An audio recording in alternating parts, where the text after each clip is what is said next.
أعوذ بالله من الشيطان الرجيم بسم الله الرحمن الرحيم بسم الله بسم الله بسم الله سلام قولا من رب رحيم سلام قولا من رب رحيم سلام قولا من رب رحيم.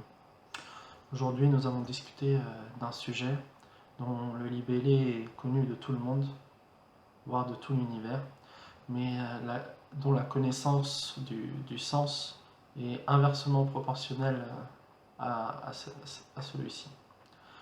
Il s'agit du sujet du mot djihad.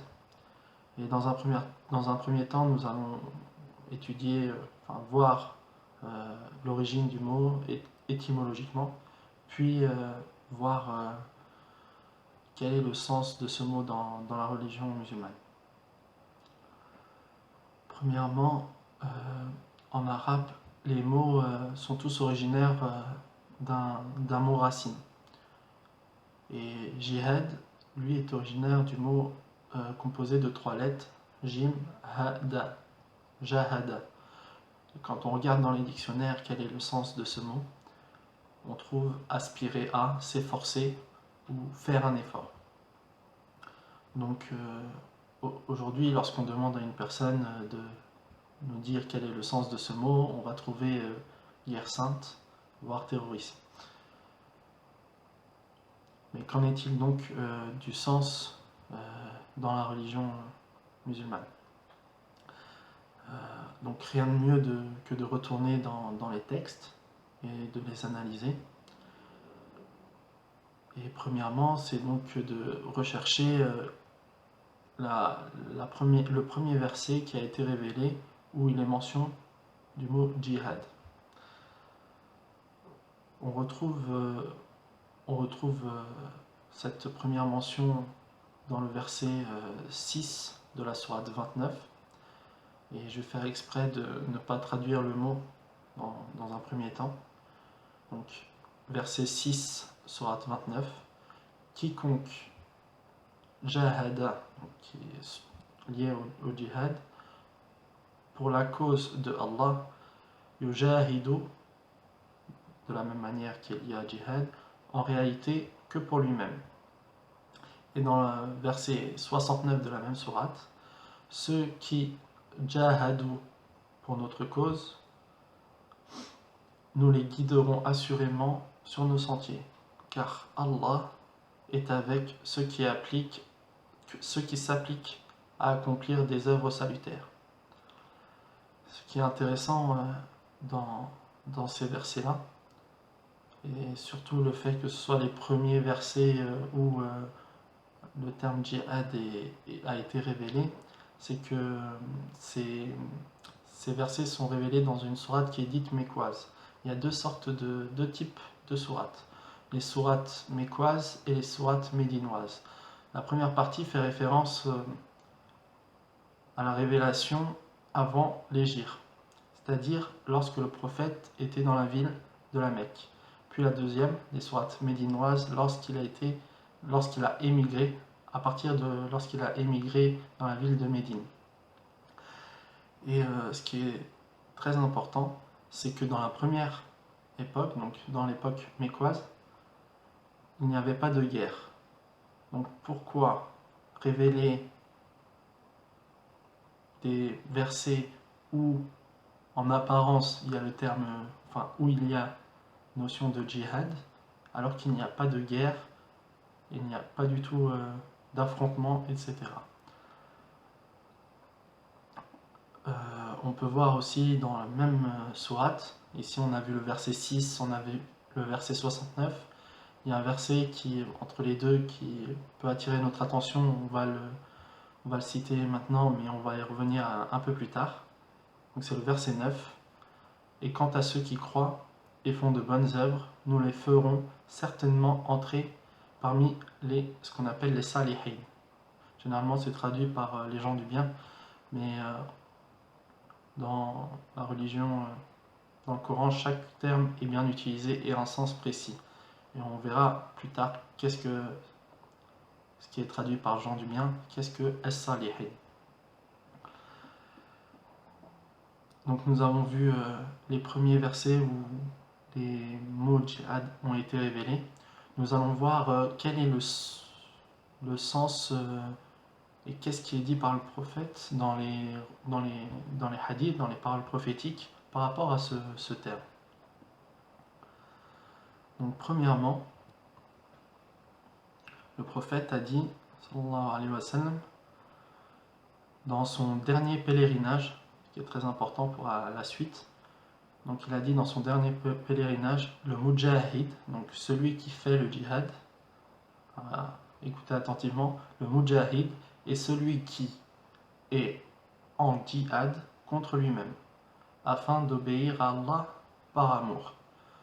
Pour ceux qui veulent les références, il est cité par Ibn Hibban dans son Sahih. Donc je répète, le mujahid, donc celui qui fait le djihad, donc, est celui qui est en djihad contre lui-même. On va essayer de comprendre qu'est-ce que cela signifie par la suite.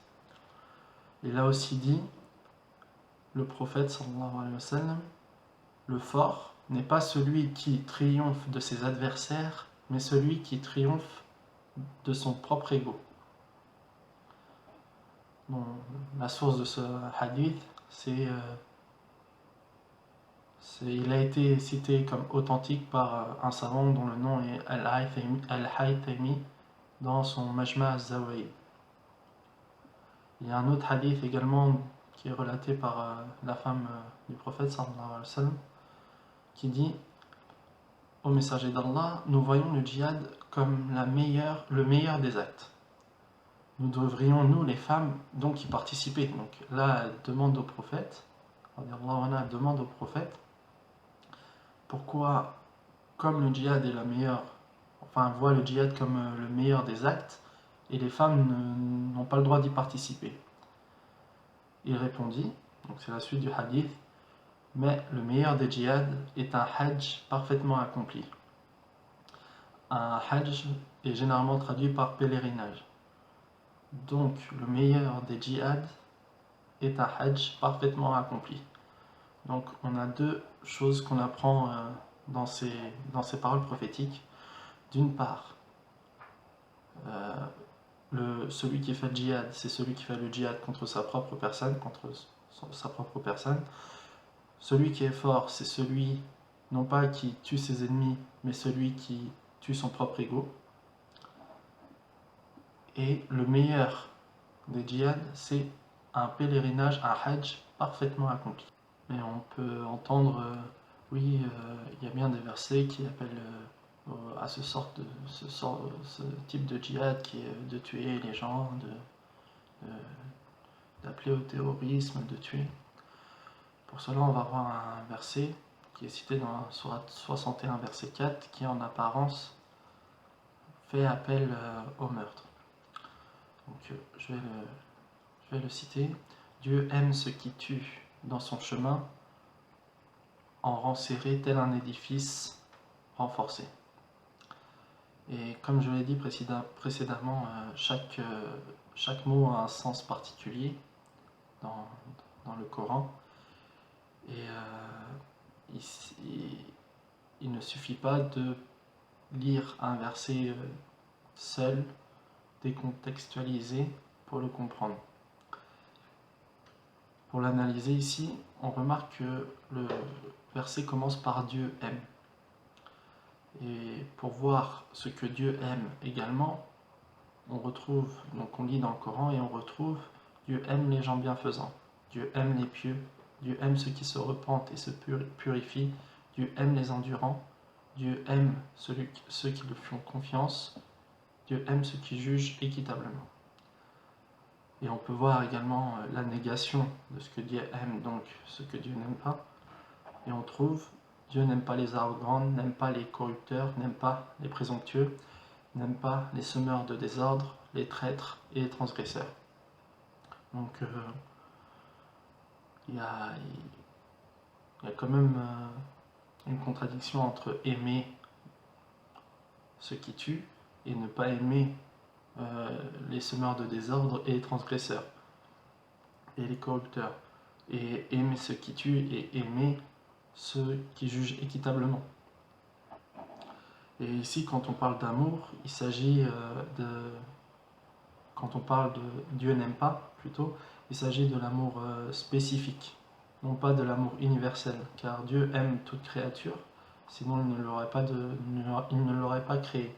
Et c'est bien le but de la création que que nous retournons à l'amour de Dieu. Mais il existe un amour spécifique, et cet amour spécifique engendre le fait que telle personne soit un prophète, telle personne soit un messager ou un saint.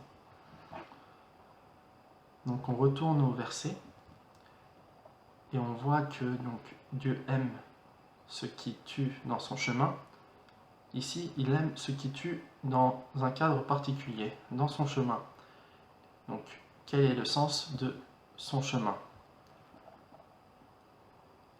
On peut voir dans les hadiths, dans les paroles prophétiques, le prophète sallallahu alayhi wa sallam qui dit: je vous ai laissé sur une voie blanche, dont la nuit ne diffère pas du jour, et dont nul ne s'éloignera sans périr. Donc, le chemin de Dieu, c'est bien le chemin qui est tracé par le prophète. Et ici, le prophète nous apprend que ce chemin-là, est toujours éclairé, que la nuit ne diffère pas de son jour. Donc, avoir un chemin dont la nuit est égale au jour est uniquement possible si on se trouve toujours face au soleil. À l'exemple de la Terre qui tourne autour du soleil, il y a une partie qui est dans la nuit, une partie dans le jour. Donc afin d'être toujours éclairé, afin d'avoir une nuit égale au jour, il faut que la Terre soit toujours en face du soleil, donc fasse la rotation autour du soleil, mais pas sur elle-même, jusqu'à retourner au soleil. C'est bien ici le fait de cheminer vers Dieu. On tourne autour du centre jusqu'à y retourner à l'intérieur. Petit à petit, on tourne et on se rapproche. Donc, il s'agit bien d'une voie vers Dieu par sa lumière et vers sa lumière. Donc, pour approfondir cela, nous avons lu que le pèlerinage, le Hajj, est le meilleur des djihad, donc l'accomplissement. Et le pèlerinage, dans le sens apparent, dans l'exotérisme de la religion, il s'agit du 5e pilier de l'islam, d'aller à la Mecque si possible, si on a les moyens, et d'accomplir les rites, tels tourner autour de la Kaaba 7 fois. Dans la partie ésotérique, il s'agit d'autre chose. Et quand le prophète sallallahu alayhi wa sallam parle du meilleur djihad, c'est de parfaire le pèlerinage, il s'agit bien évidemment de parfaire ce pèlerinage ésotérique. Et quel est donc ce pèlerinage? Le pèlerinage, c'est bien d'aller à un endroit à un autre. Et comme on a parlé juste précédemment de la voie blanche, d'emprunter ce chemin vers Dieu, c'est bien d'aller du point de départ au point d'arrivée. Donc d'aller jusqu'à le centre de ce soleil dont on a fait une image avec la Terre qui tourne autour du soleil. Tout comme le pèlerin tourne autour de la Kaaba 7 fois. Et pourquoi 7 fois? Car il n'atteint le but du pèlerinage qu'en en atteignant, on va dire, le 7e ciel, ou encore en atteignant les 7 lectures du ism Allah. Dans des vidéos précédentes, on a pu voir ce qui a été fait par un autre faqir, les secrets du ism Allah, et dont le premier est la lettre Ha, et le disciple passe du Ha au dernier lam, au premier lam, puis dans le vide, puis dans le alif, et il passe au point trésoriel qui est au-dessus du alif, et il retourne au Ha. Et là, il fait un tour. Puis, continue, deuxième tour, troisième, jusqu'au 7e tour.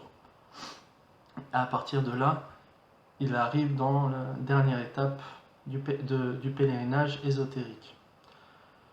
Et si vous vous rappelez, quand on a mentionné les deux versets où ont été mentionné le terme djihad pour la première fois, on a rajouté le verset 9 de la sourate, les araignées, sourate 29, qui terminait par As-Salihin. Nous les guiderons vers nos sentiers et certainement ils feront partie des Salihin, donc qui est traduit par des gens du bien.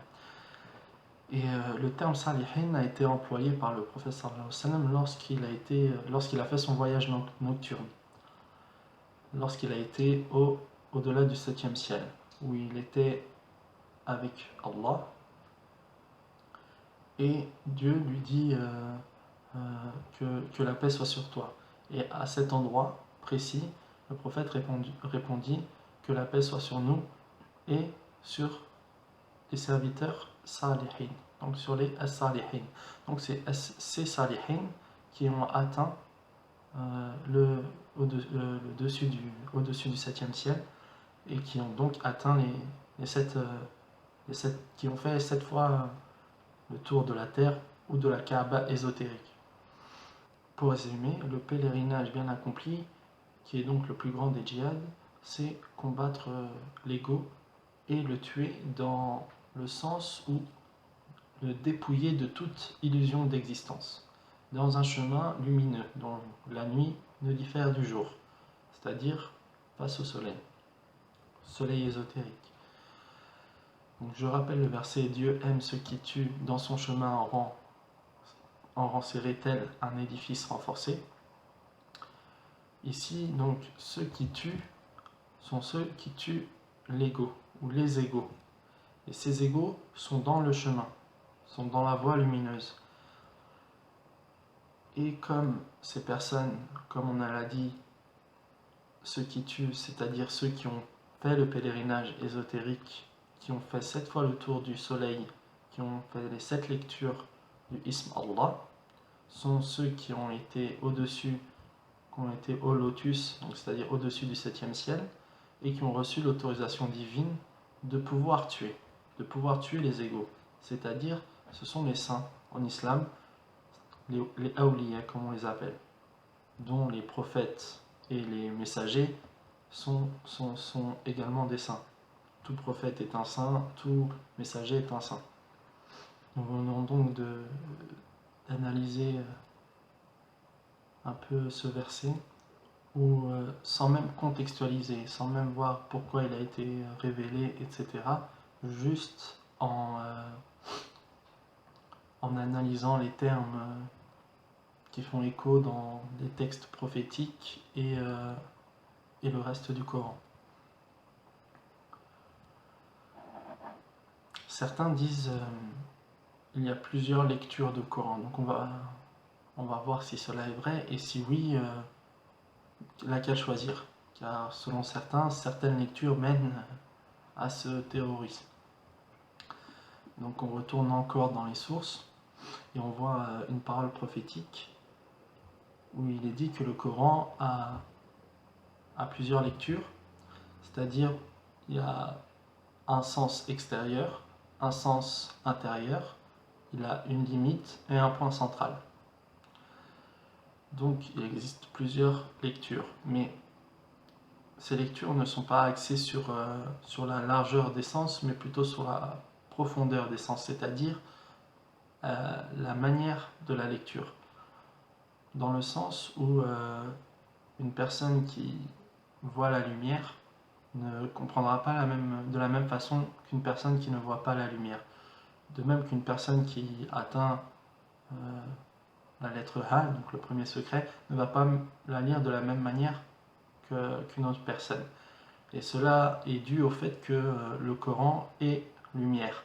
Donc si on devient lumière, et le Coran devient accessible totalement. C'est pour ça qu'il est dit dans un verset du Coran: seuls les purifiés peuvent le toucher. Or, le Coran, qui est un livre, tout le monde peut le toucher, et qu'il soit en ablution, donc purifié, ou qu'il ne le soit pas. De même que le prophète n'a pas reçu des feuilles par l'ange Gabriel. Il a bien reçu une lumière qui s'est révélée dans le plus bas ciel de son cœur. Et quand l'ange Gabriel lui a dit lis, il n'était pas en train de feuilleter les pages et le prophète sallallahu qui dit je ne sais pas lire. Non, ce n'était bien de la lumière qui s'est révélée à lui, le Coran. Et de cette manière, l'ange Gabriel a pu lui dire lis.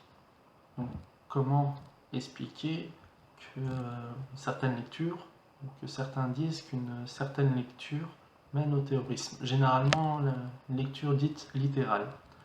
Pourtant, si on lit littéralement le Coran, on lit Dieu est plus proche est plus proche de vous que votre propre veine jugulaire, que Dieu est amour, que Dieu est la paix. On ne comprend pas tout ça, puisque c'est littéralement écrit.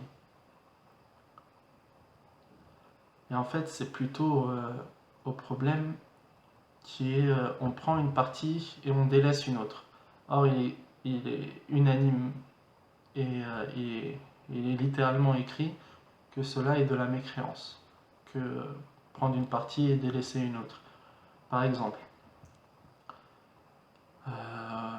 on va citer comme exemple, disons, Dieu révèle en quelque sorte, si tu as assez d'argent, va acheter des pommes. La personne va délaisser la première partie, si tu as assez d'argent, et va prendre que la seconde, va acheter des pommes. Et si on lui dit mais tu n'as pas d'argent, il va dire oui mais Dieu m'a dit va acheter des pommes, donc je vais aller tuer, je vais aller voler. Telle est la logique, le raisonnement de certaines personnes. Donc ce n'est pas la lecture littérale, mais surtout la partition de certains versets. Puisqu'il est dit, et une des règles les plus importantes, donc c'est ne pas voler, ne pas tuer, ne pas mentir. Donc c'est totalement en contradiction, et c'est plutôt la partition que de la lecture littérale. Ici on va prendre un autre exemple beaucoup plus concret. C'est dans la sourate 2, versets 190 à 191. وقاتلوا في سبيل الله الذين يقاتلونكم ولا تعتدوا إن الله لا يحب المعتدين واقتلوهم حيث ثقفتموهم وأخرجوهم من حيث أخرجوكم والفتنة أشد من القتل ولا تقاتلوهم عند المسجد الحرام حتى يقاتلوكم فيه فإن قاتلوكم فاقتلوهم كذلك جزاء الكافرين فإن انتهوا فإن الله غفور رحيم. Et ici, donc, on voit, en lisant d'une manière littérale, combattez ceux qui vous combattent. Donc l'ordre qui est donné de combattre est conditionné par le fait d'être combattu. Et lorsqu'on lit le dernier verset, s'il cesse, Allah est certes pardonneur et miséricordieux. En approfondissant et en cherchant le premier verset qui est lié à la première guerre dans le monde musulman, il y a la mention du terme djihad. Et ce terme djihad est précédé du fait d'être combattu, c'est-à-dire défendez-vous contre ceux qui vous combattent. Et la particularité de ce verset, c'est qu'il est révélé dans la sourate 22, sourate le pèlerinage, comme pour faire écho, référence au grand pèlerinage, au grand djihad qui a été mentionné précédemment, le djihad, le pèlerinage ésotérique. De plus, on lit dans un hadith, le prophète sallallahu alayhi wa sallam, où il y a une mention du terme djihad, où il dit qu'il a été envoyé pour faire le djihad afin que les gens disent La ilaha illallah. D'une manière littérale, d'une manière logique, comment en découpant des têtes, les gens pourraient dire La ilaha illallah puisqu'ils n'ont plus la langue pour énoncer cette parole. Cette parole qui est la clé du paradis. Quiconque dit La ilaha illallah entre au paradis, entrera au paradis. Et c'est par amour que le combat, que le prophète sallallahu alayhi wa sallam fait le djihad, afin que les gens disent La ilaha illallah. Et bien sûr, comme on a dit, ce n'est pas découper les têtes, sinon il y aurait impossibilité d'énoncer cette parole.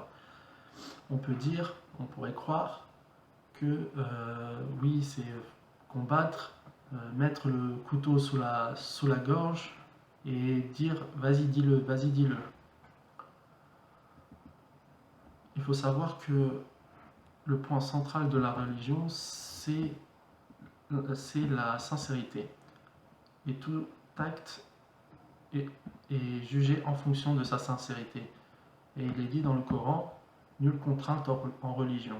De ce fait, nous ne pouvons pas forcer quelqu'un à faire un acte religieux ou non, car ça ne lui servira à rien, puisqu'il n'a pas été sincère dans la réalisation de cet acte.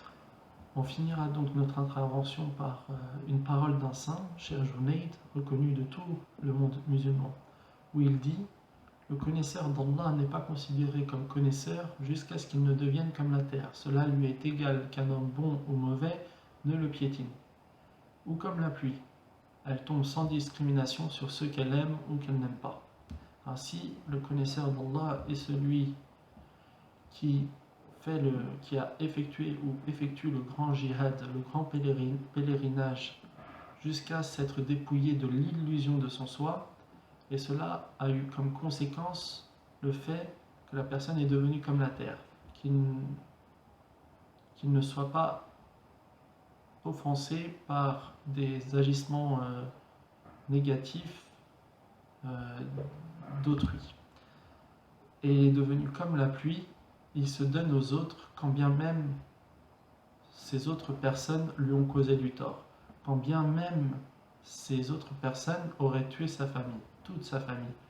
Donc c'est bien là le réel et profond sens du djihad, atteindre l'amour qui est le début de la création.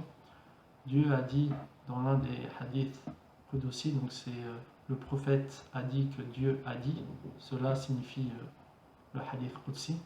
Donc le prophète a dit que Dieu a dit, je fus un trésor caché et j'ai aimé être connu, donc j'ai créé la création. Donc le début de la création a commencé par l'amour.